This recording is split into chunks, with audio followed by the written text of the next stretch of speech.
In this video, I'm going to show the simple wrench holder using a French cleat system.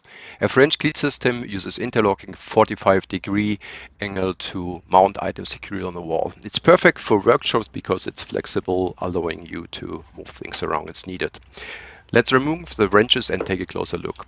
At first step, I have placed the wrenches on a piece of wood and started to draw the outline of the holder. After cutting the outline with my jigsaw, I have added some support pieces at the backside. The center piece at the backside has also a spacing function in order to bring the wrenches further away from the wall. Then I have cut slots for the wrenches with my table saw.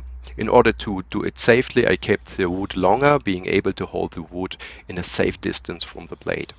I was doing each cut carefully until the wrenches fit into the slots with some slight resistance. Finally, I have cut some extended wood and attached the French cleat. Later, I decided to use a laser for the wrench numbers. This was the first time I was using a laser. In order to place the numbers at the right place, I took a photograph of the wrench holder. After scaling the image to the correct proportions, I have placed the numbers at the desired position.